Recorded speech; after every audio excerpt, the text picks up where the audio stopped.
Baik, sudah pukul 8.20 di sini baru 32 mahasiswa. Kita mulai saja ya. Bismillahirrahmanirrahim. Assalamualaikum warahmatullahi wabarakatuh. Waalaikumsalam warahmatullahi wabarakatuh. Pada kesempatan kali ini kita bicara tentang implementasi teknologi dalam pembelajaran ya, di mana di sini eh, sudah pertemuan ke-12.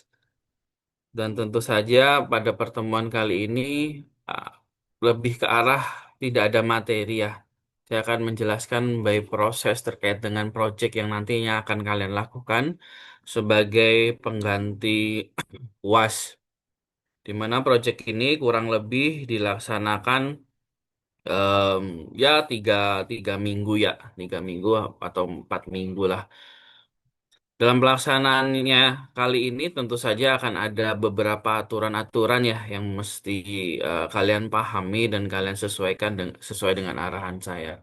Jadi mungkin kalau nanti teman-temannya atau timnya belum bergabung, gitu ya, tolong diinformasikan. Nah, untuk kelompok ini saya serahkan ke kalian. Mau kelompok yang sebelumnya silahkan, mau yang baru juga silahkan ya. Artinya kebebasan kalian untuk memilih tim, karena tim ini penting untuk keberlangsungan atau kesuksesan proyek kalian. Nah, di proyek ini, karena waktunya cukup panjang, kurang lebih 4 minggu ya, kalau kita lihat pengumpulan terakhir misalnya pada saat UAS gitu ya. Berarti kurang lebih 4 minggu lah kira-kira. Maka di dalam 4 minggu itu akan ada step satu kali pertemuan di mana kalian menyampaikan progres project kalian ya, progres project kalian. Nah, ini progres projectnya karena kelompoknya kemarin ada berapa ya? Ada 7 ya. Siapa? Marsha ada nggak? Marsha atau siapa? Ada 9, Pak. Oke, ada 9. Jadi cukup banyak ya. Ada 9. Nah, kalau kita buat, ya kita akan coba buat 2 minggu ya. Di 2 minggu untuk kelompok, misal kelompok 1 sampai 5 di minggu ke 14 menyampaikan progresnya. Terus di minggu ke 15 kelompok sisanya ya 6 sampai 9. Jadi 2 minggu saja kita kita sampaikan untuk proses proyeknya karena di sini kelompoknya cukup banyak. Jadi nanti dari hasil dari oh ya sambil saya catat aja ya. Ini tolong kalian juga catat juga ya. Nanti kita biar sama-sama ada pegangan. Pelaksanaan proyek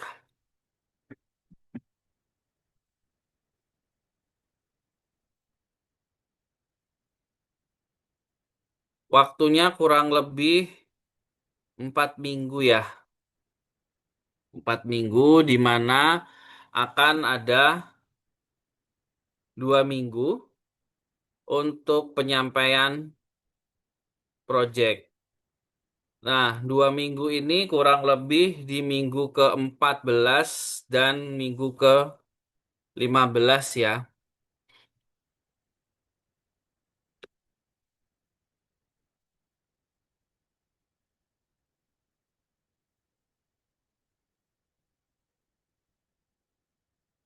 Nah, dan tentu saja di dalam 2 minggu ini penyampaian proyek kalian itu nanti akan ada masukan-masukan baik dari tim yang belum maupun kalau misalnya di minggu 14 satu dua lima lima apa namanya 5 tim yang menyampaikan, sisanya harus wajib menanggapi ya. Selain nanti juga ada tanggapan dari saya. Dan minggu berikutnya sama, yang maju menyampaikan, yang tidak maju bertanya setiap kelompoknya. Nah, dari masukan-masukan itu akan ada namanya revisi. Jadi minggu revisi lah ya.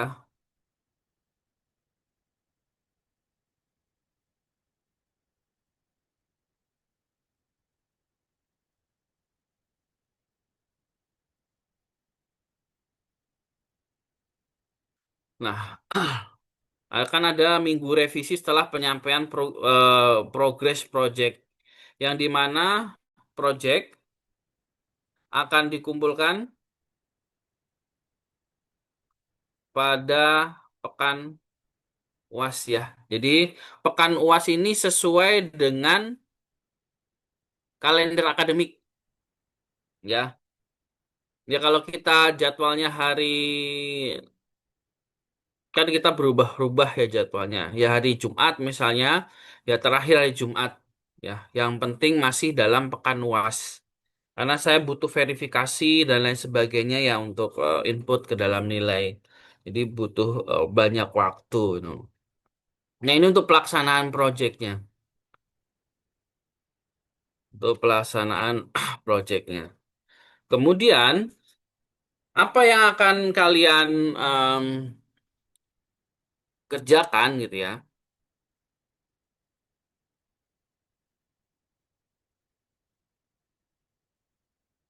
Yang akan kalian kerjakan ini tentu saja berkaitan dengan mata kuliah kita. Jadi,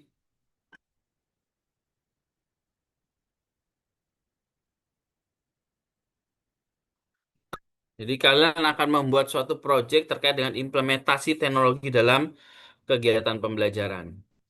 Nah, di dalam kegiatan pembelajaran tentu saja kan ada namanya model pembelajaran yang akan kalian em, apa gunakan di dalam satu kali pertemuan ya.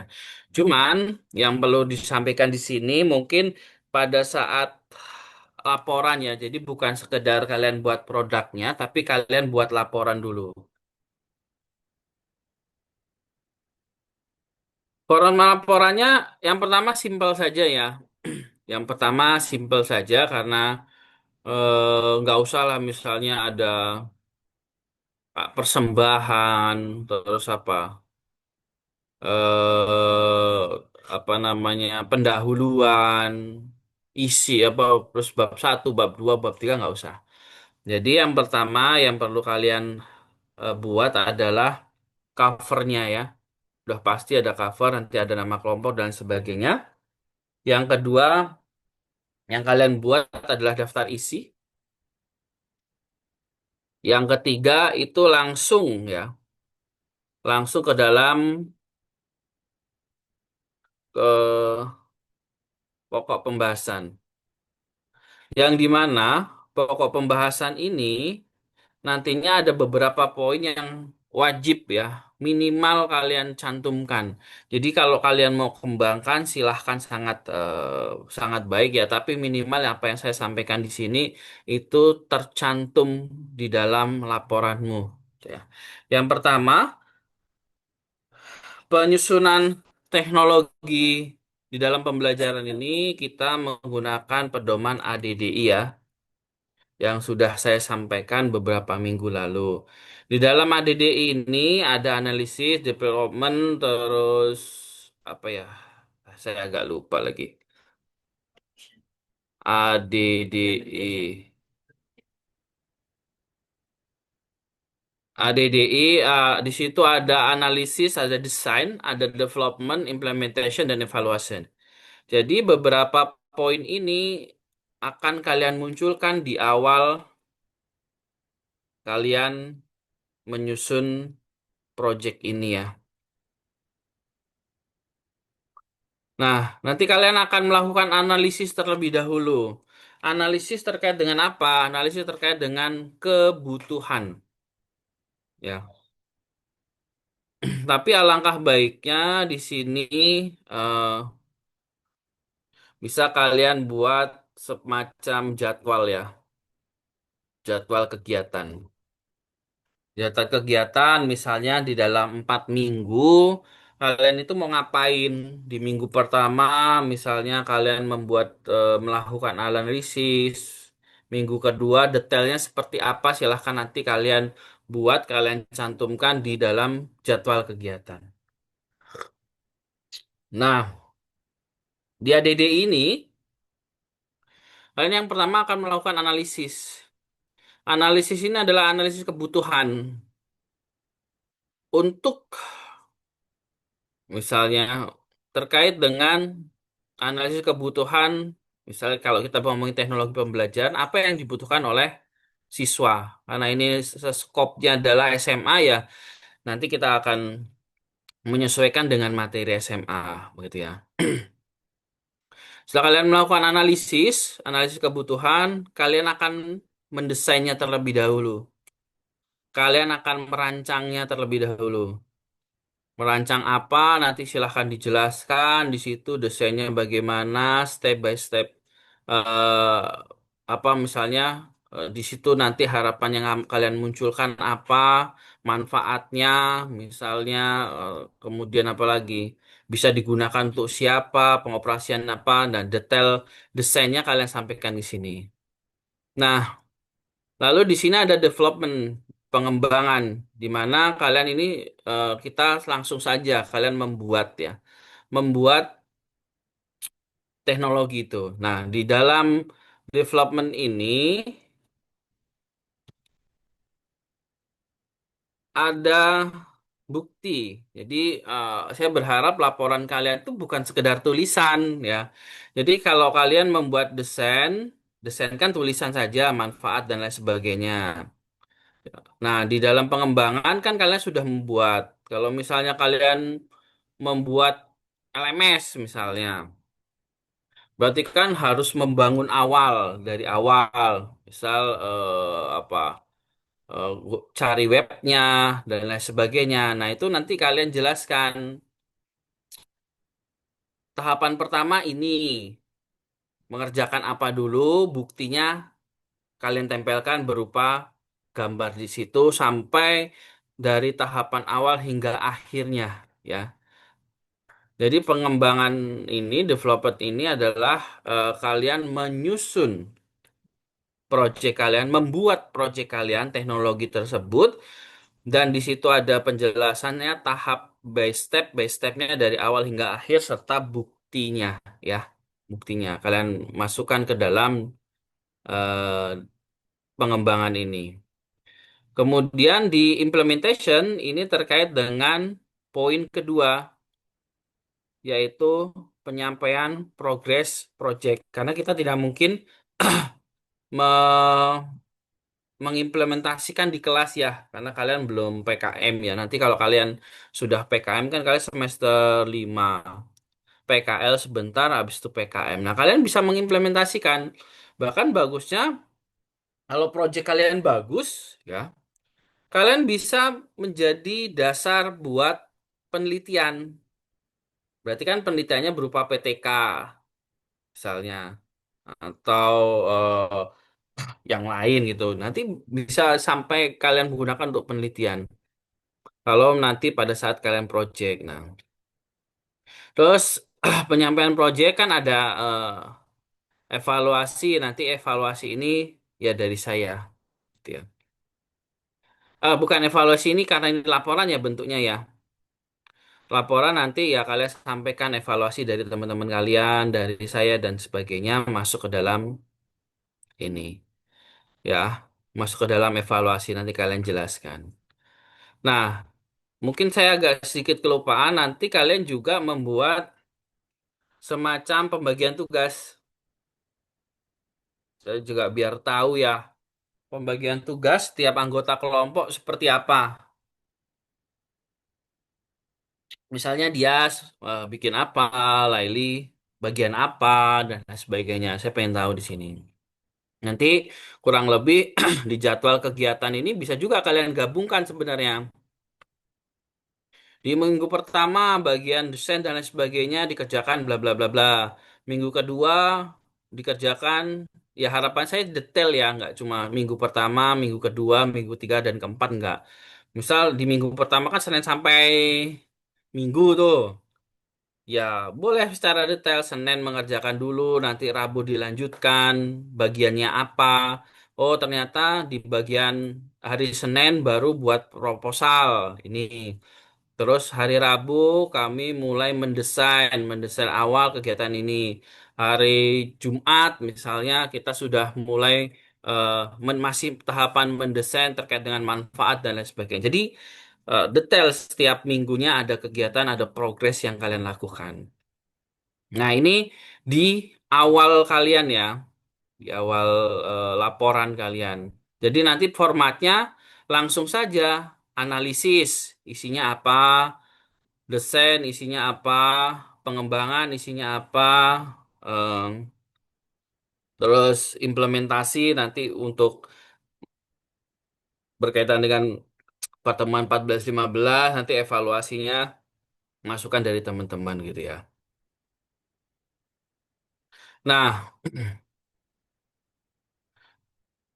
nah itu untuk laporan. Nah, untuk syarat-syarat penyusunan proyeknya, karena ini nanti, oh ini bisa dimasukkan ke sini saja. Nah, nanti setelah kalian membuat ADDI dalam evaluasi, karena ini berbentuk laporan, kalian juga akan setelah itu kan membuat teknologi ya, berupa teknologi. Nah, teknologi ini harus memfasilitasi. Nah, di minggu lalu kita bicara tentang pembelajaran mendalam. Jadi kalian juga harus memfasilitasi pembelajaran mendalam. Nah, di sini kurang lebih kalian juga akan semacam mengidentifikasi lah poin-poin dalam teknologi maupun desain kalian itu seperti apa. Ya, misal seperti contohnya seperti ini ya. Pertama kan kalau kita bicara tentang pembelajaran kan ada model pembelajaran ya, model pembelajaran. Jadi kalian di sini memilih dulu.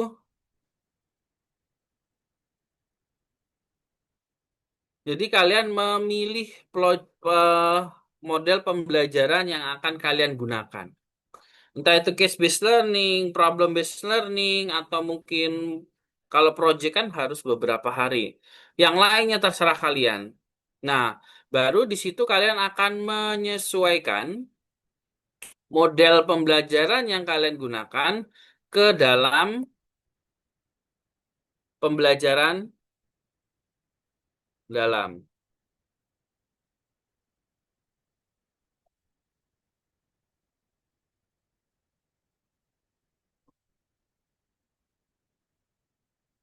Nah, bagaimana mengimplementasikannya? Ini mungkin saya buat gambarannya ya. Langkah pertama, di dalam kegiatan, di dalam pembelajaran mendalam, itu ada namanya pengalaman belajar.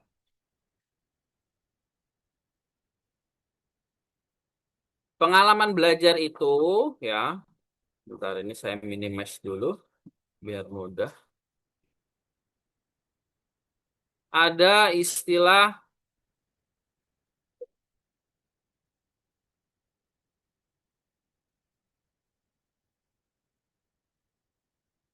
ada istilah memahami, ya. Ada istilah memahami yang di mana memahami itu ada eh,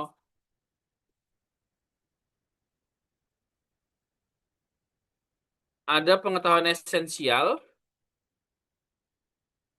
pengeta, pengetahuan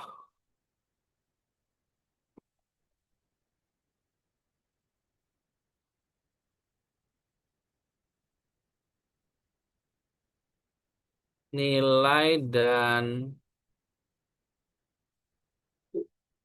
norma. Bukan norma ya. Bentar.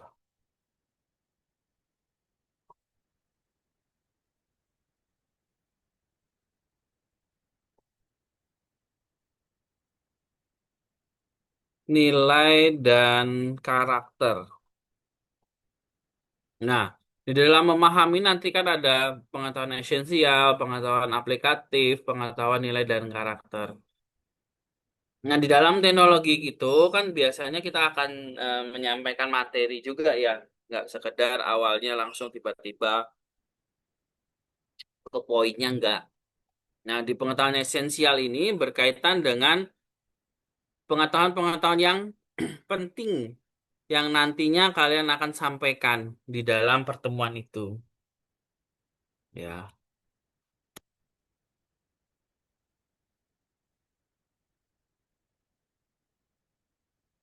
Nah, mungkin gini aja biar gampang. Nah, pengetahuan aplikatif itu adalah implementasi.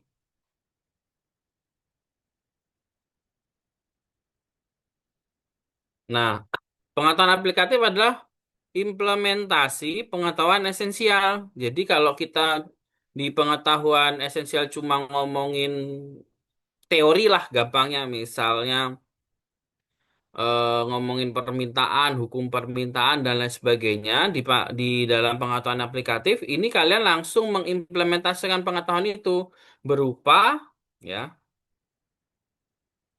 dikaitkan.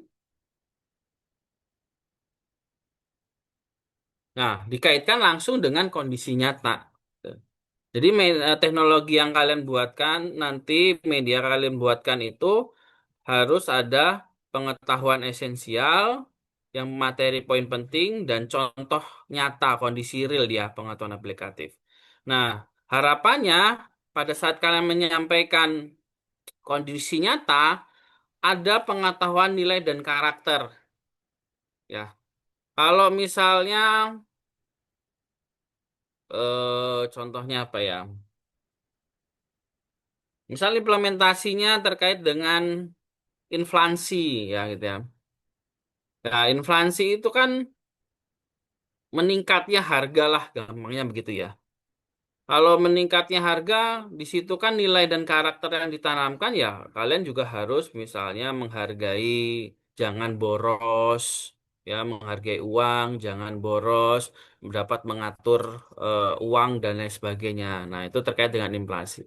Inflasi. Terus kalau bicara terkait dengan pengangguran, misal materi pengangguran ya.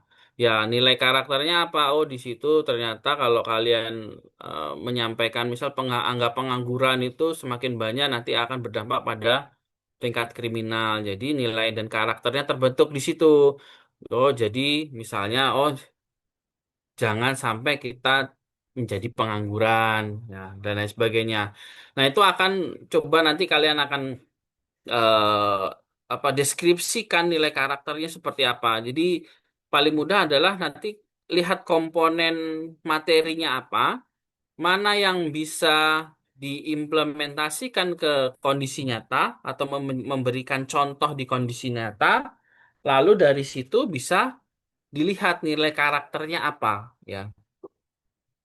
Nah, ini memang agak sulit ya yang bagian ini kita harus benar-benar menyiapkan terlebih dahulu baru bisa menganalisis nilai karakternya seperti apa. Tapi kalau sudah terbentuk pengetahuan satu dua ini akan lebih mudah. Gitu. Nah, terus yang poin kedua itu ada mengaplikasi. Mengaplikasi itu kurang lebih adalah si anak action, ya, action melakukan sesuatu. Ya melakukan sesuatu. Misal kita bicara tentang materi permintaan. Permintaan setelah mereka memperoleh pengetahuan ini, mereka langsung misal berkelompok, menganalisis data, menghitung permintaan, terus mungkin membuat fungsi permintaan. Nah, masuknya mengaplikasi. Jadi anak-anak langsung terjun, langsung tak yaitu berkelompok silahkan itu nanti tinggal kalian mengatur sesuai dengan modelnya. Langsung mereka action di sini, mengerjakan dan lain sebagainya. Nah, ini masuknya di sini. Siswa siswa jadi action, entah itu mengerjakan, entah itu berdiskusi. Yang penting kalian menyiapkan bahan, mereka berdiskusi, mereka menganalisis, mereka mengerjakan sesuai dengan materi yang kalian sampaikan di memahami ini. Kemudian yang terakhir merefleksi. Nah, merefleksi ini sifatnya siswa bisa. Ya, kalau ini karena nggak ada siswanya, mungkin kalian juga tinggal menuliskan saja ya. Biasanya merefleksi ini adalah ada pertanyaan-pertanyaan simpel. Misalnya kalian membuat pertanyaan untuk merefleksi diri. Oh, saya gini aja. Pertanyaan untuk siswa. Terus,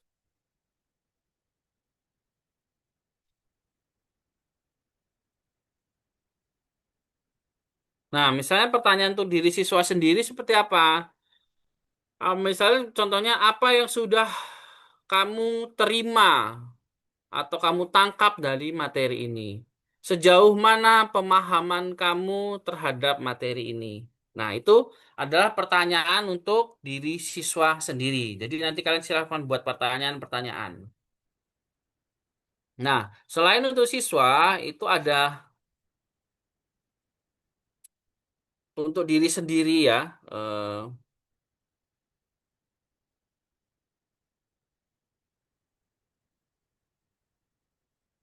Nah, ada istilah pertanyaan untuk menilai guru. Misalnya, apakah model pembelajarannya sudah tepat? Apakah model pembelajaran yang digunakan guru sudah tepat? Apakah guru memahami materi? Apakah penyampaian materi guru baik? Apakah model pembelajarannya tepat? Dan lain sebagainya. Nanti kalian silahkan buat. Nah, ini komponen-komponen yang nantinya akan ada di laporannya sesuai dengan implementasi pembelajaran mendalam. Nah, selanjutnya ini terkait dengan sintak model. Pertama kalian sudah memilih ya, memilih model pembelajaran. Sebagai contoh, mungkin nih saya stop share. Kita biar kalian ada gambaran ya, biar saya nggak cuma menyampaikan ini saja. Kalian saya share screen dulu deh.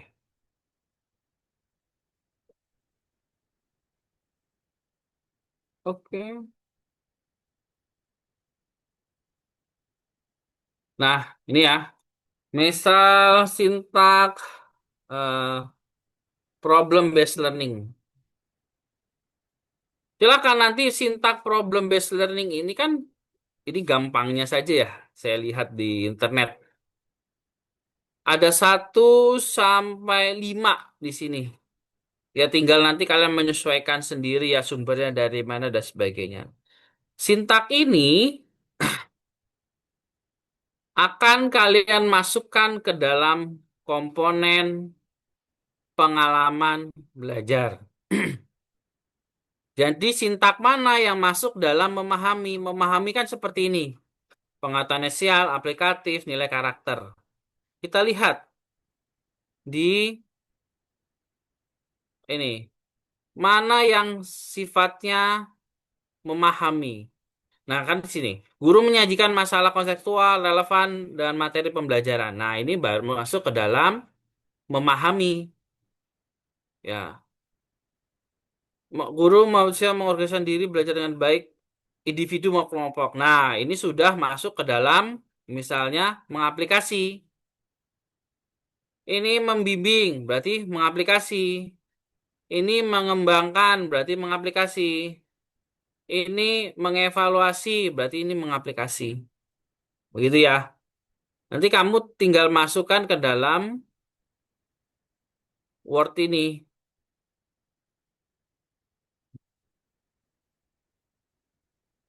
Word yang saya. Nah, sintak ini. Nanti memahami nomor 1 kan. Misalnya kita analisis, oh ternyata nomor 1. Oh, mau aplikasi nomor 2 sampai nomor 5. Ya sudah, selesai. Jadi nanti sintak kalian harus kalian kelompokkan dalam memahami dan mengaplikasi. Kalau merefleksi lebih ke arah pertanyaan ya. Nah, lalu yang poin ketiga, selain pengalaman belajar, ada namanya prinsip,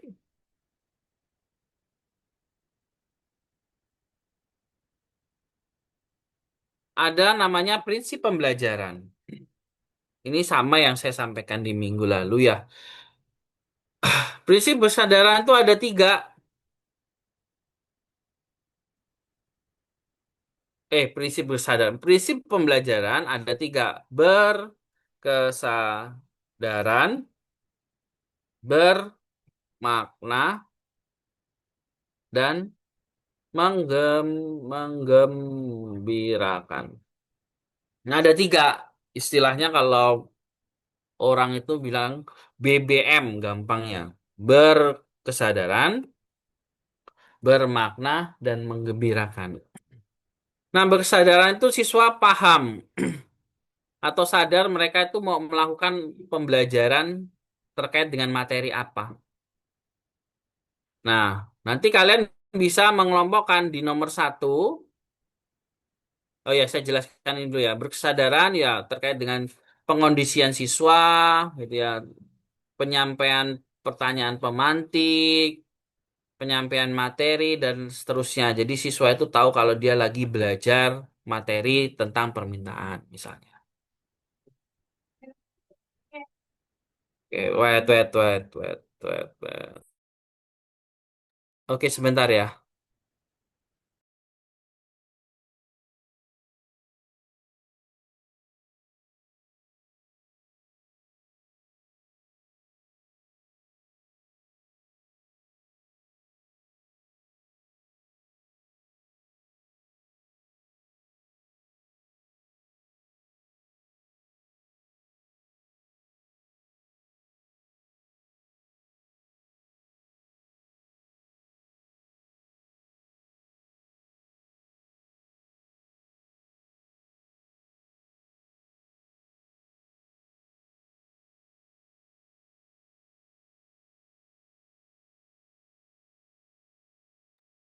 Oke, saya teruskan ya. Jadi nanti kalian ini tadi ya berkesadaran siswa tuh tahu dia lagi belajar apa.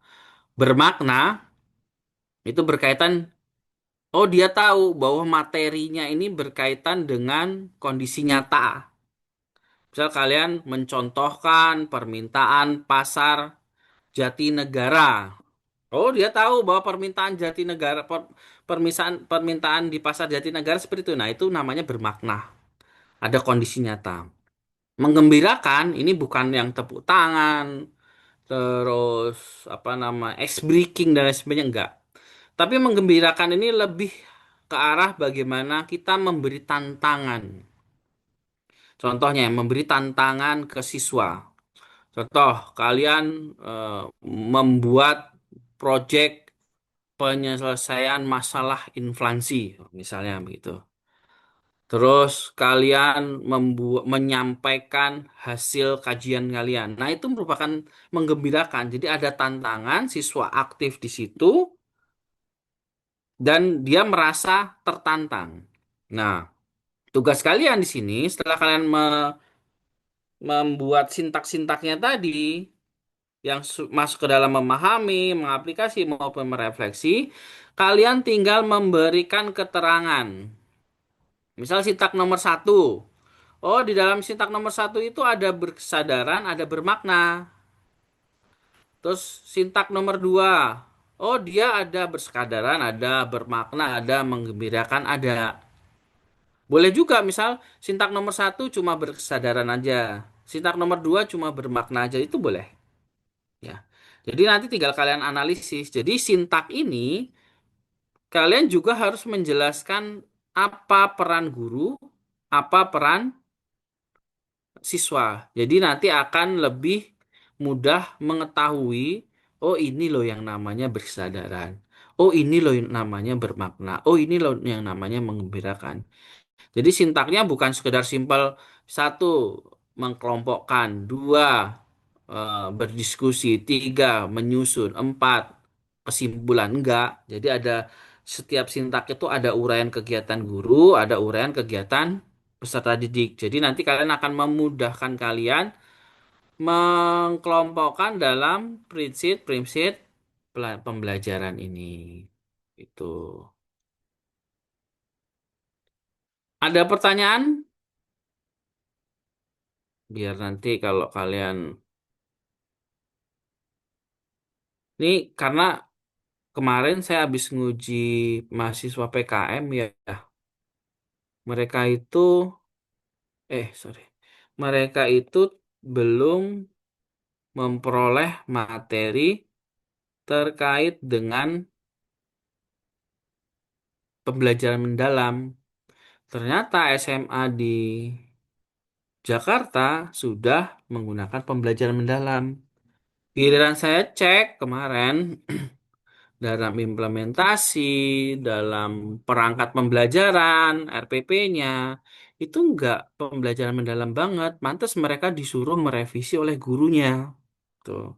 Ya saya wajar, wajar ya mereka belum belum dapat itu, tiba-tiba dapat itu, suruh ngerjain itu.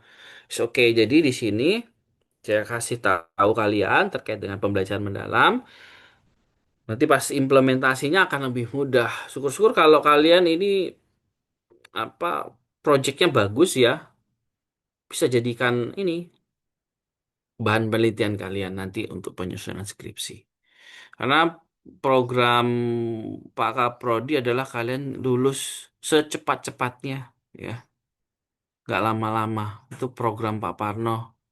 Mudah-mudahan kalian bisa lulus. Jangan lama-lama karena setelah dianalisis, prodi pendidikan ekonomi itu rata-rata lulus lebih dari 4 tahun.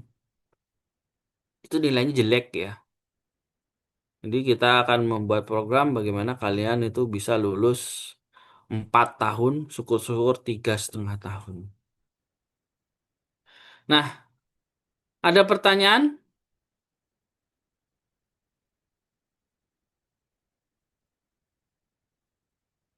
Silahkan. Isna. Ya, Pak, izin bertanya.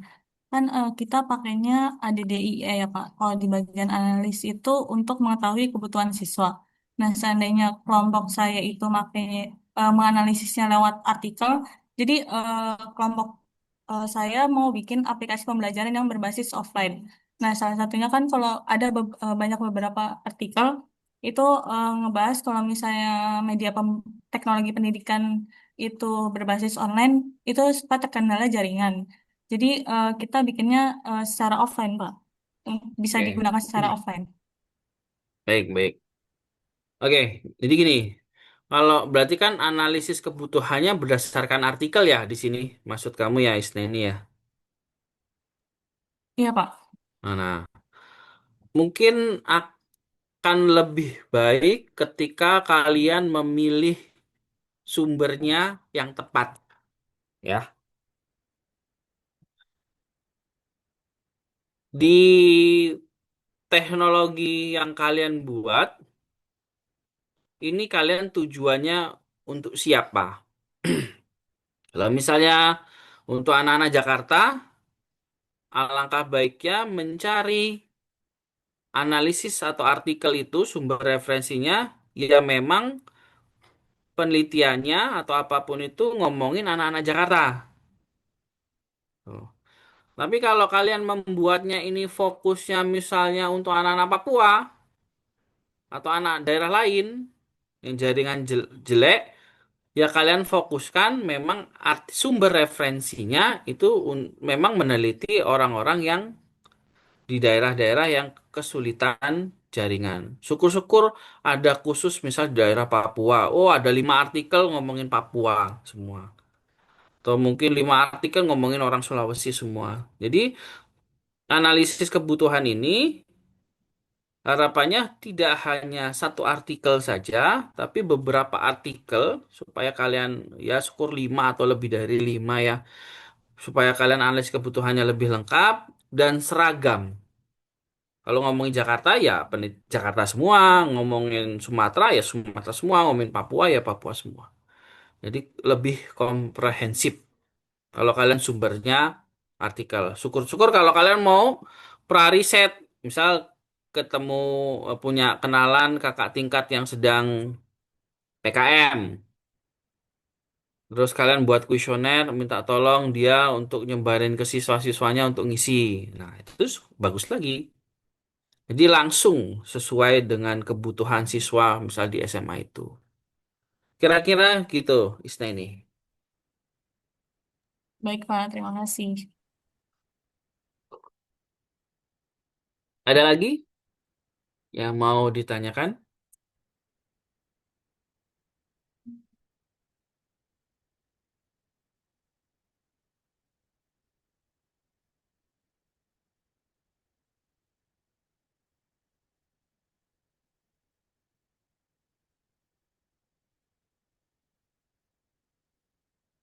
Baik.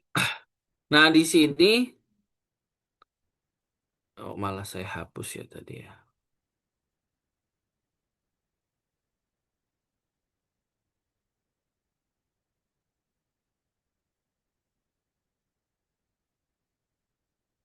Waduh, kok?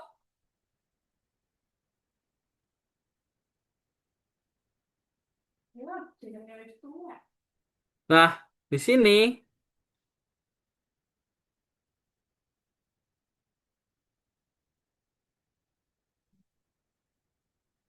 kalian kan sudah membuat suatu teknologi. Nah, saya pengen kalian di sini membuat deskripsinya. Di memahami itu peran teknologi yang kalian gunakan itu seperti apa? Ya, di bagian memahami. Terus peran teknologi pendidikan kalian di bagian mengaplikasi seperti apa? Peran teknologi pendidikan yang dibuat di bagian merefleksi seperti apa? Jadi nanti kalian buat deskripsinya ya. Setelah kalian buat ya tentu saja ini perannya di bagian memahami seperti apa, bagian mengaplikasi seperti apa, bagian merefleksi seperti apa. Gitu. Dan yang terakhir ini langsung kesimpulan saja.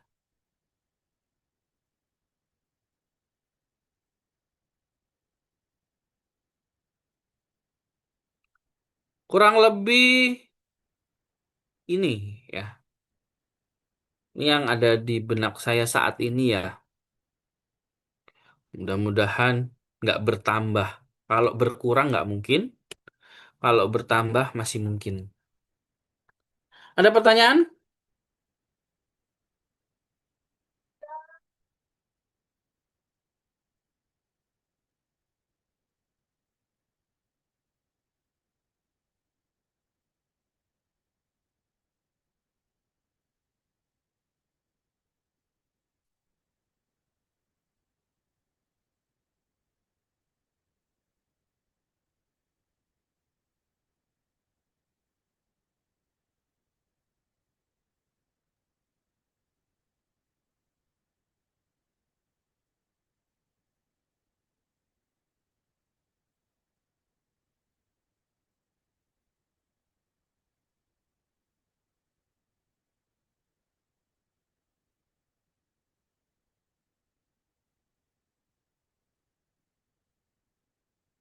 Oke, jika tidak ada, sementara ini dulu ya. Silakan nanti kalian bisa langsung setelah ini ya berdiskusi lebih lanjut terkait dengan pelaksanaan proyek kalian.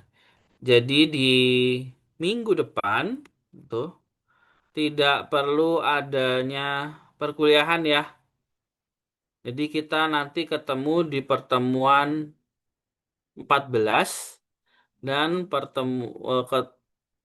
pertemuan 15 menyampaikan hasil proyek setiap timnya ya.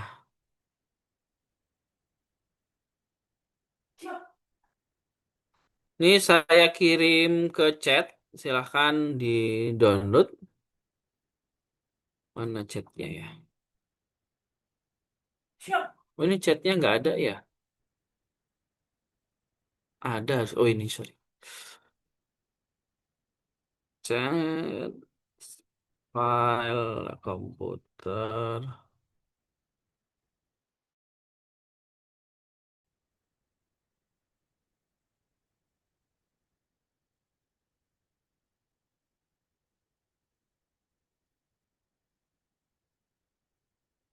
Oke, ini saya tutup dulu.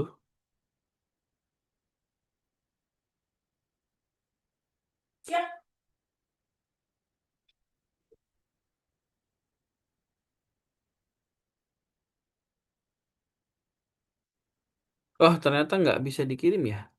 Pedoman pedoman cannot be. Padahal sudah saya tutup. Oh, sorry, belum saya tutup.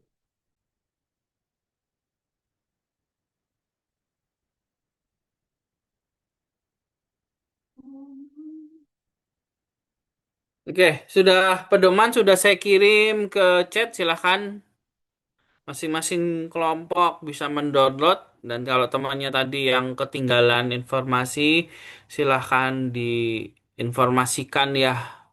Dan tentu saja pertemuan kali ini direkam ya silahkan nanti bisa ditonton. Dan apabila masih ada pertanyaan-pertanyaan yang mungkinnya nantinya kalian muncul, ada masukan Pak, kayaknya kok terlalu mudah Pak, gitu ya. Ada tambahan yang biar lebih sulit Pak, ya nggak apa-apa, sampaikan aja ke saya, nanti tinggal saya tambahkan. Oke, silakan Dias. Eh, Pak, saya izin tanya. Tadi tuh sebelumnya kelompok saya sempat kepikiran buat media pembelajarannya itu bikin LMS. Cuman karena kita belum terlalu tahu cara bikin LMS, ada kepikiran juga buat bikin PPT interaktif. Nah, itu nggak apa-apa kan ya? Kayak kalau misalnya kita bikin modul digital atau PPT interaktif, atau dari Bapak ada saran aplikasi atau model pembelajaran tertentu yang lebih baik digunakan. Itu aja, Pak. Terima kasih. Baik, memang kita nggak spesifik ya di mata kuliah ini terkait dengan penyusunan dan lain sebagainya. Karena memang ya kembali lagi kita bukan orang dari teknologi pendidikan. Minusnya adalah di mata kuliah ini yang saya rancang ini tidak adanya praktisi ya. Minusnya itu. Sekarang untuk datangin praktisi susah. Kita datangin suka di cancel nggak boleh. Ya kita kadang suka malu ya sudah ngajak-ngajak ternyata diajukan ke atas nggak boleh. Nah ini agak susah. Kurangnya di sini. Maksudnya kalau misalnya ada praktisi yang memang dia fokus ke teknologi pendidikan, contoh membuat LMS, dia nyontohin, ya enak kan gitu. Jadi teman-teman bisa langsung praktek. Nah, makanya di sini karena ini memang nggak ada semacam praktek-praktek begitu, ya, ya saya minta coba kita belajar mandiri ya, karena kita orang dewasa semua ya belajar dewasa, jadi kalian coba belajar mandiri. Kalau misalnya mau buat LMS, ya kalau nggak sampai wow juga itu sudah bagus ya menurut saya. Kita nggak lagi praktek, kita nggak apa, tapi kalau kamu buat LMS, ya walaupun simple tapi bisa dioperasikan, ya itu sudah bagus menurut saya. Ya. Dan kalau mau yang lain ya silahkan saja gitu ya. Ya kalau harapan saya apa yang kalian kerjakan project itu ya hasilnya baik. Oh itu aja. Waktu kita kan kurang lebih di sini 4 minggu. Itu kira-kira Dias. Oke, baik. Terima kasih, Pak Adit.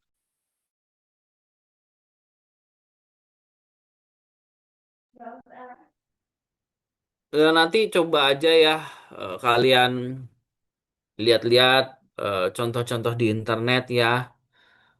Yang simpelnya apa. Terus mungkin ya ada sih sebenarnya e-book interaktif di internet kayaknya banyak ya. Tapi poinnya adalah apa yang kalian kerjakan itu merupakan hal baru yang memang tidak pernah kita pelajari selama S1. Itu menurut saya sudah bagus. Walaupun hasilnya ya biasa ya, menurut kita misalnya biasa dibanding kita melihat LMS dari perguruan tinggi lain. Tapi itu akan saya nilai lebih baik karena kita di situ tidak berfokus membuat suatu model, suatu teknologi dan lain sebagainya. Beda lagi misal gini, di mata kuliah aplikasi komputer, kalian saya ajarin menggunakan Smart PLS. Giliran kalian praktek, kalian nggak bisa. Nah itu kalian jelek. Tapi kalau nggak saya ajarin, kalian bisa. Dan walaupun nggak sempurna, ya itu sudah bagus.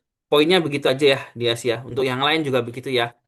Silahkan dicoba mandiri saja. Nanti kita lihat, kita diskusikan lebih lanjut gitu.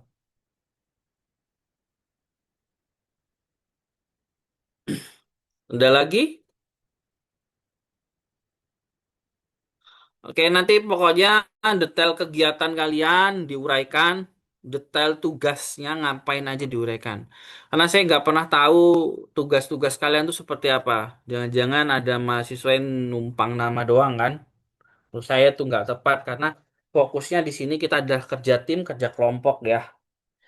Jadi biar saya tahu juga apa yang dikerjakan. Jadi ada dua output ya untuk UAS. Yang pertama laporan sesuai dengan pedoman tadi. Syukur-syukur kalian kembangkan lebih baik lagi. Karena ini tadi spontan aja ya, langsung saya ketik gitu. Dan yang kedua adalah teknologi. Jadi dua itu output untuk pengganti UAS kita di semester ini. Masih ada yang mau ditanyakan?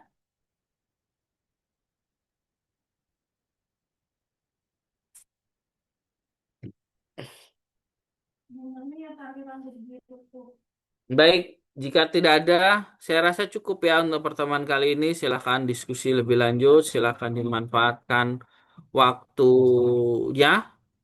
Kurang lebih 1 bulan proyek ini dilaksanakan dan mudah-mudahan hasilnya baik sesuai dengan harapan kita masing-masing.